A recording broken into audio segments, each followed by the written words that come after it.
ಇವತ್ತಿನ ಪತ್ರಿಕಾಗೋಷ್ಠಿಯಲ್ಲಿ ಮಾಧ್ಯಮಗೋಷ್ಠಿಯಲ್ಲಿ ಉಪಸ್ಥಿತರಿರುವ ಎಲ್ಲ ಪ್ರಿಂಟ್ ಹಾಗೂ ಎಲೆಕ್ಟ್ರಾನಿಕ್ ಮಾಧ್ಯಮದ ಮಿತ್ರರಿಗೆ ಸ್ವಾಗತ ಕೋರುತ್ತಾ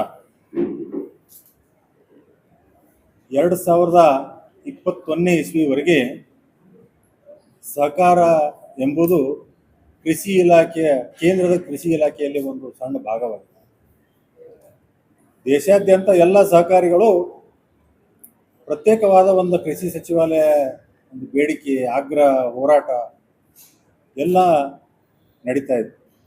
ಸನ್ಮಾನ್ಯ ನರೇಂದ್ರ ಮೋದಿ ಅವರು ಇದನ್ನು ಪರಿಗಣಿಸಿ ಕೃಷಿ ಇಲಾಖೆಯಿಂದ ಸಹಕಾರವನ್ನು ಬೇರ್ಪಡಿಸಿ 6 ಜುಲೈ 2021ನೇ ಇಸ್ವಿಗೆ ಪ್ರತ್ಯೇಕ ಸಹಕಾರಿ ಸಚಿವಾಲಯ ಕೊಟ್ಟು ದೇಶಕ್ಕೊಂದು ದೊಡ್ಡ ಕೊಡುಗೆ.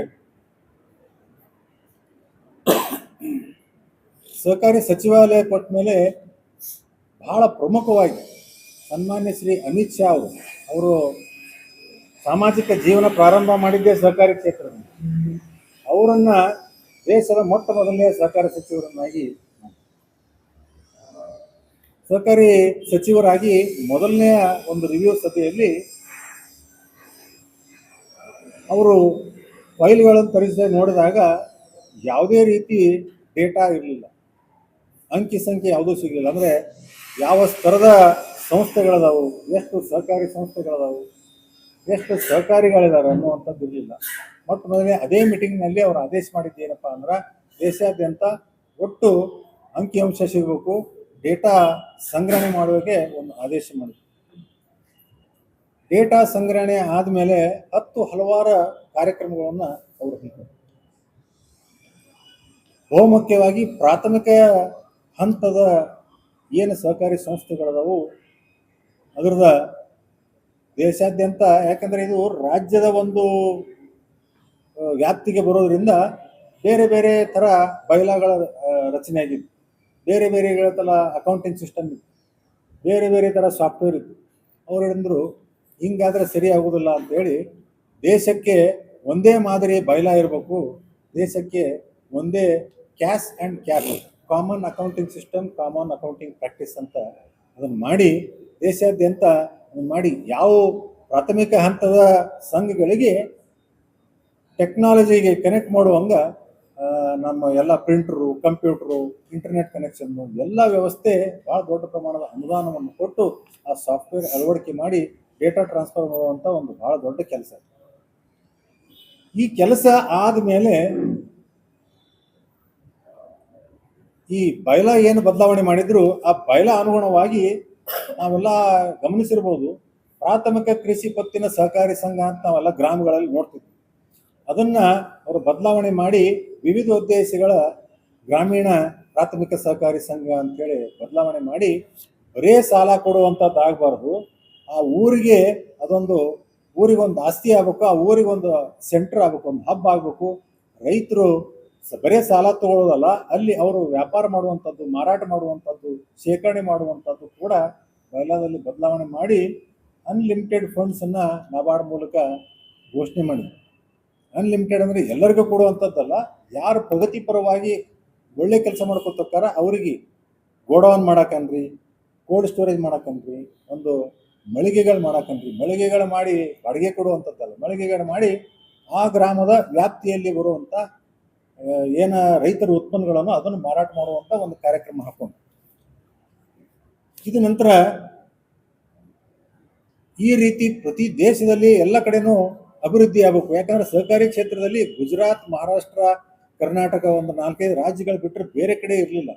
ಒಂದು ನಿರ್ಣಯ ಬಹಳ ಮಹತ್ವದ ಏನು ಮಾಡಿದ್ರಪ್ಪ ಅಂತಂದ್ರೆ ಪ್ರತಿಯೊಂದು ಗ್ರಾಮ ಪಂಚಾಯಿತಿಯಲ್ಲಿ ಒಂದು ಪ್ರಾಥಮಿಕ ಹಂತದ ಸಂಘ ರಚನೆ ಮಾಡಬೇಕು ಅನ್ನುವಂಥದ್ದು ನಿರ್ಣಯ ಮಾಡಿ ಒಂದು ಗುರಿಯನ್ನು ಹಮ್ಮಿಕೊಂಡು ಬೃಹತ್ ನಮ್ಮ ಸಂಸ್ಥೆಗಳ ಒಂದು ಸಹಕಾರ ಕೂಡ ತಗೊಂಡು ಈಗ ನಬಾರ್ಡ್ ಅಂದರೆ national bank for agriculture rural development, ಆಮೇಲೆ NAFED ನ್ಯಾಷನಲ್ ಫೆಡರೇಷನ್, ಆಮೇಲೆ ಇನ್ನೊಂದು NDDB ನ್ಯಾಷನಲ್ ಡೈರಿ ಡೆವಲಪ್ಮೆಂಟ್ ಬೋರ್ಡ್ಗೆ ಅವರು ಟಾರ್ಗೆಟನ್ನು ಕೊಟ್ಟು ಒಟ್ಟು 2 ಲಕ್ಷ ಪ್ರಾಥಮಿಕ ಹಂತದ ಸಹಕಾರಿ ಸಂಘಗಳ ರಚನೆಯ ಗುರಿ ಹಾಕ್ಕೊಂಡು ನಬಾರ್ಡಿಗೆ 70,000, NDDBಗೆ 1,03,000, ನ್ಯಾಷನಲ್ ಫಿಶರೀಸ್ ಡೆವಲಪ್ಮೆಂಟ್ ಬೋರ್ಡ್ಗೆ 11,500.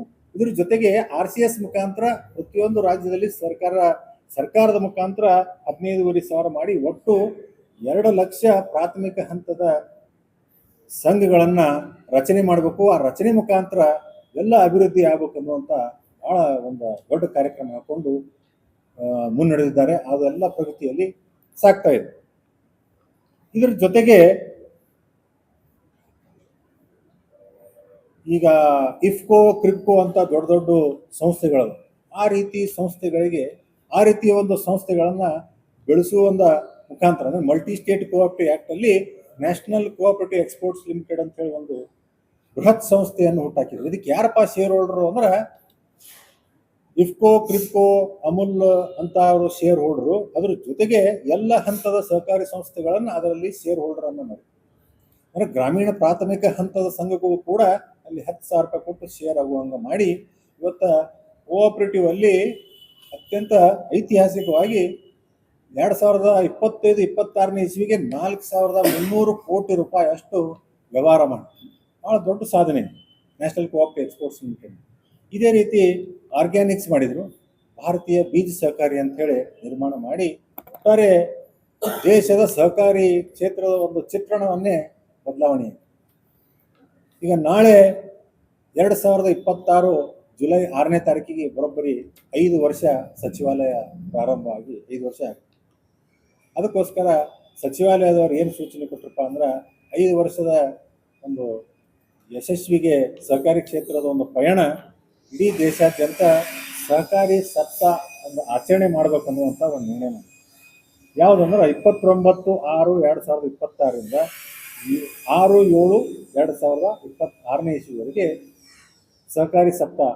ಇಲ್ಲಿ ಸಮಾಜಮುಖಿಯಾಗಿ ಒಂದು 10 ಹಲವಾರು ಕಾರ್ಯಕ್ರಮಗಳನ್ನು ಅವರು ಕೊಟ್ಟಿದ್ದಾರೆ. ಇದರಲ್ಲಿ ಸಸಿ ನೆಡುವ ಕಾರ್ಯಕ್ರಮ ಇದೆ, ಆರೋಗ್ಯ ಶಿಬಿರ ಇದೆ, ಜಾಗೃತಿ ಶಿಬಿರ ಇದೆ, ಸಾಮಾಜಿಕ ಜಾಲತಾಣದ ಮುಖಾಂತರ ಪ್ರಚಾರ ಇದೆ, ಆಮೇಲೆ ಪಶು ವೈದ್ಯಕೀಯ ಶಿಬಿರ ಇದೆ.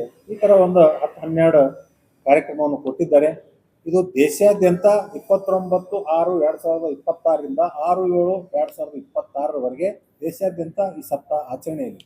ನಮ್ಮ ಬಿಜಾಪುರದಲ್ಲಿ ಕೂಡ ಇಲಾಖೆಯವರು ಒಂದು 12 ಕಾರ್ಯಕ್ರಮ ಹಮ್ಮಿಕೊಂಡರು. ಒಂದು ವಿಜಯಪುರದಲ್ಲಿ ಮುದ್ದೇಬೇಳ, ದೇವರಿಪ್ಪರಿಗೆ, ಆಲ್ಮೇಲ, ಇಂಡಿ ಎಲ್ಲ ಕಡೆ. ಈ ಕಾರ್ಯಕ್ರಮದ ಜೊತೆಗೆ ನಾವು ಕೂಡ ವಿಜಯಪುರ ಸೌಹಾರ್ದ ಸಹಕಾರಿಗಳ ಒಕ್ಕೂಟ ಅಂತೇಳಿ ಇತ್ತೀಚೆಗೆ ನೂತನವಾಗಿ ನಾವು ನವೆಂಬರ್ದಲ್ಲಿ ನಮ್ಮ ಕಾರ್ಯ ಪ್ರಾರಂಭ ಮಾಡೀವಿ. ಇದೇನು ನಮ್ಮ ತಂಡ ಅದ, ಎಲ್ಲರೂ ನಾವು ಸೌಹಾರ್ದ ಸಹಕಾರಿಗಳ ತಂಡ. ನಾವು ಕೂಡ ಈ ಸಹಕಾರಿ ಸಪ್ತಾಹದಲ್ಲಿ ಒಂದು 3 ಕಾರ್ಯಕ್ರಮವನ್ನು ನಾವು ಹಮ್ಮಿಕೊಂಡ್ವಿ. ಒಂದು ನಮ್ಮ ಸುರೇಶ್ ಬ್ರದರ ನಮ್ಮ ಶಾಂತಿನಿಕೇತನ PU ಕಾಲೇಜಿನಲ್ಲಿ ಈ ಯುವಕರಿಗೆ ಸಹಕಾರಿ ಕ್ಷೇತ್ರದ ಪರಿಚಯ ಆಗಬೇಕು, ಸಹಕಾರಿ ಕ್ಷೇತ್ರದ ಮಹತ್ವ ಗೊತ್ತಾಗಬೇಕು ಅನ್ನುವಂಥ ದೃಷ್ಟಿಯಿಂದ ಅವರಲ್ಲಿ ಒಂದು ಕಾರ್ಯಕ್ರಮ ಹಮ್ಮಿಕೊಂಡಿದ್ದೀವಿ. ನಮ್ಮ ಸಿಂದಗಿಯಲ್ಲಿ ಪ್ರೇರಣಾ ಒಂದು ರೆಸಿಡೆನ್ಷಿಯಲ್ ಸ್ಕೂಲ್ ಇದೆ, ಅಲ್ಲಿ ಸಸಿ ನೆಡುವಂಥ ಒಂದು ಕಾರ್ಯಕ್ರಮ ಕೂಡ ಹಾಕೊಂಡಿದ್ದೀವಿ. ಆಮೇಲೆ ತಾಳಿಕೋಟೆಯಲ್ಲಿ ಸದಾನಂದ ಸೌಹಾರ್ದ ಸಹಕಾರಿ ಅಂತ ಅವ್ರ ಮುಖಾಂತರ ಅಲ್ಲಿ ಒಂದು ಸೆಮಿನಾರ್, ಒಂದು ಚರ್ಚಾಕೂಟ ಕೂಡ ನಾವು ಹಾಕ್ಕೊಂಡ್ವಿ. ಈ ಪತ್ರಿಕಾಗೋಷ್ಠಿ ಮುಖಾಂತರ ವಿಜಯಪುರ ಜಿಲ್ಲೆ ಎಲ್ಲ ನಾನು ಸಹಕಾರಿಗಳಲ್ಲಿ ಈ ಓಲ್ಡ್ ಆಕ್ಟರ್ ಇರ್ಬೋದು,